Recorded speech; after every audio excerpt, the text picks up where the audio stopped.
আছেন ছেলে চলে গিয়েছে বলে দেবশ্রী নারদ এসেছেন বিনা যন্ত্র হরিগুণ গান কীর্তন করতে করতে। রাজা উত্তম তৎ কেঁদে কেঁদে বলছেন, মণিবর, আমার মতো স্ত্রৈন জগতে আর কি দুজন আছে? আমার দুধের বালককে আমি বনবাসে পাঠালাম, জানি না এতক্ষণ বনের হিংস্র জন্তু তাকে খেয়ে ফেলেছে কিনা। আমি স্ত্রীর বশীভূত হয়ে আমার দুধের বালককে বনে পাঠালাম, এই বলে কাঁদছেন। দেবশ্রী নারদ বলছেন, মহারাজ কাঁদছেন কেন? আপনার পুত্র তো গিয়েছে হরি ভজন করতে, যে পুত্র হরি ভজন করতে যায় তাকে রক্ষার দায়িত্ব দেবতারাই গ্রহণ করে। মহারাজ আপনাকে ভাবতে হবে না। ভাগবত শিক্ষা দিলেন, পিতামাতার প্রথম কর্তব্য হলো সন্তানকে কৃষ্ণ ভক্তির অভিমুখে ধাবিত করানো, কৃষ্ণ চরণের ভক্তিতে তাকে ভক্তিমান করা। এই পথে যদি আপনি তাকে তুলে দিতে পারলেন, এবার ওর জন্য আপনাকে ভাবতে হবে না, ওর দায়িত্ব দেবতারাই গ্রহণ করবেন। দেবশ্রী নারদ সে কথা বললেন, মহারাজ চিন্তা করতে হবে না, আপনার পুত্র হরিভজন করে সাধনায় সিদ্ধি লাভ করে আপনার বংশের মুখ উজ্জ্বল করবে। এ কথাটা বললেন। এদিকে ধ্রুব চোখ বন্ধ করে ডাকছে, ভগবান এসো প্রভু। আসছে না, কি যেন একটা খসখস করে শব্দ হচ্ছে, ওই বুঝি ভগবান এসেছে। তাকিয়ে দেখে একটা জন্তু যাচ্ছে, কি যেন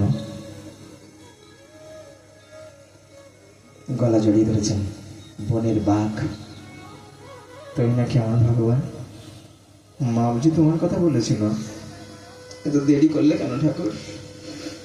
আমি তোমাকে পাবো বলে বাবার সিংহাসন ছেড়ে দিয়ে মার কোল পরিত্যাগ করে আমি এখানে এসেছি। এসো এসো, আমি তোমাকে দেখার জন্য তো বনে এসেছি। কার গলা জড়িয়ে ধরেছেন? বাঘের। কি মনে হয় আপনাদের?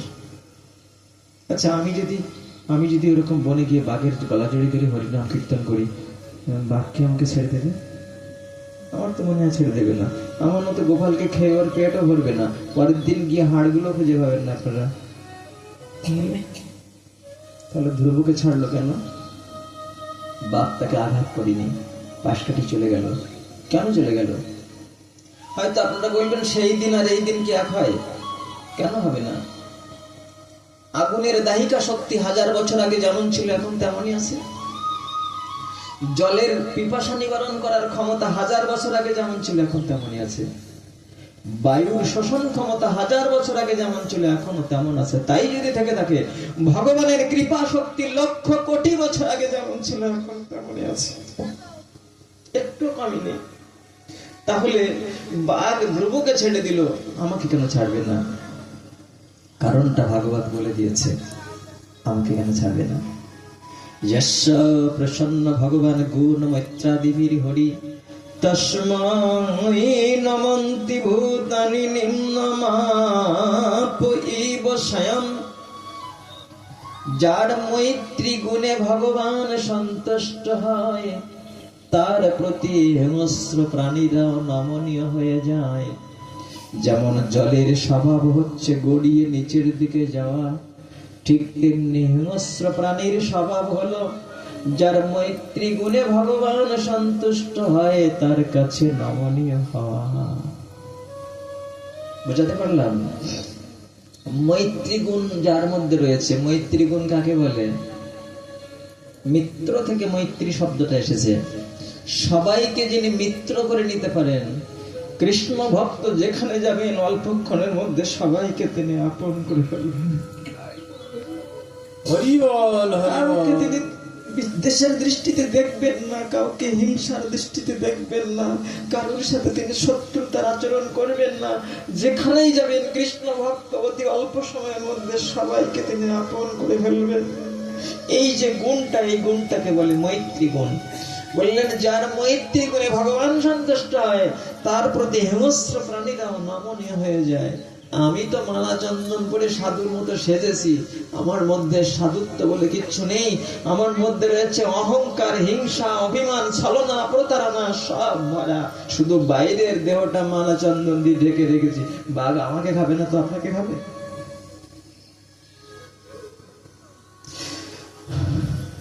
ভগবান তেমন করে বলেছে। এইভাবে ধ্রুবকে বাঘ আঘাত করলো না, চলে গেল। ধ্রুব আবার চোখ বন্ধ করে বসে বসে কাঁদছিল। আমার পদ্ম বলে আসলে শ্রীহরি, দেখা দাও ধ্রুব, আমি তোমাকে পাবো বলেই তো বনে এসেছি, তুমি দেখা দিচ্ছ না কেন? এদিকে ভগবান শ্রীহরি আর থাকতে পারছেন না। ভক্ত যখন ভগবানকে পাওয়ার জন্য ব্যাকুল হয়ে যায়, ভগবান ও ভক্তকে দেখা দেওয়ার জন্য আকুল হয়ে যান, আর থাকতে পারছেন না। তাই দেবর্ষি নারদকে রেখে বলছেন, দেবর্ষি শোনো, ওই দুধের বালকটা ধ্রুব মায়ের কোল ছেড়ে দিয়ে বনে এসে আমাকে ডাকছে আকুলে। আমি থাকতে পারছি না গো, কিন্তু আমি যেতেও পারছি না, কেননা জগতে একটা বিধান করে রেখেছে, গুরুচরণ আশ্রয় না করা পর্যন্ত আমার সাক্ষাৎ দর্শন কেউ পায় না। দেবর্ষি যাও না, আমার ধ্রুবকে একটু দীক্ষা দিয়ে এসো। বুঝলেন ভাগবত, আপনার ভজন উৎকণ্ঠা যখন চরমে পর্যবসিত হবে, আপনার ভিতরে ভগবানকে পাওয়ার আকাঙ্ক্ষা যখন তীব্র হয়ে যাবে, তখন গুরু আপনাকে খোঁজ করতে হবে না, গুরুই আপনাকে খোঁজ করে নেবে। আর এই গুরুকরণ বিষয়টা অত্যন্ত গুরুত্বপূর্ণ। এটা নিয়ে যেন আমরা অবজ্ঞা না করি, এটা যেন খেলার বিষয় মনে না করি, যে মনে হলো আর একটা হঠাৎ করে দীক্ষা নিয়ে নিলাম, দুদিন পরে ভালো লাগলো না, আবার ত্যাগ করলাম না, এটা করবেন না। এটা গুরুত্বপূর্ণ বিষয়। ভালো করে জেনে বুঝে নিয়ে শিষ্য হতে গেলে কি যোগ্যতা অর্জন করতে হবে, আবার গুরু যিনি হবেন তিনি কেমন যোগ্যতা সম্পন্ন হবেন, ভালো করে জেনে বুঝে নিয়ে এই গুরুত্বপূর্ণ কাজটি করবেন।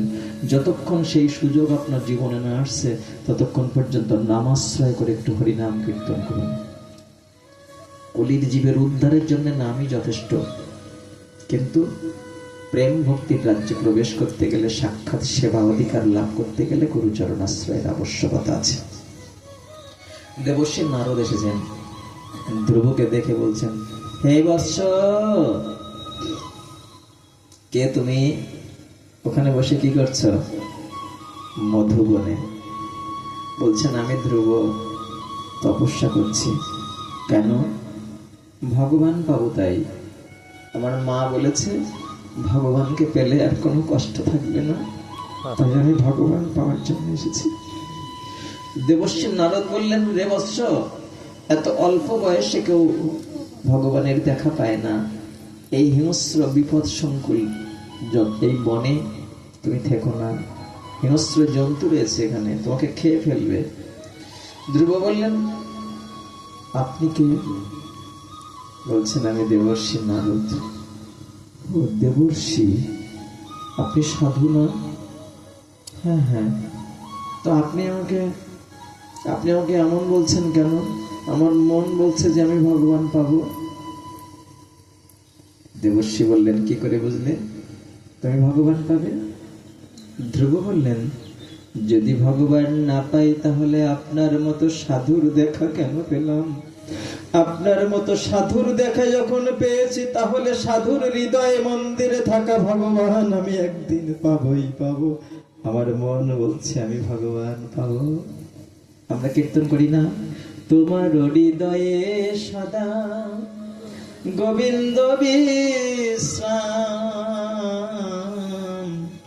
গোবিন্দ কহে মম বৈষ্ণব পরাম।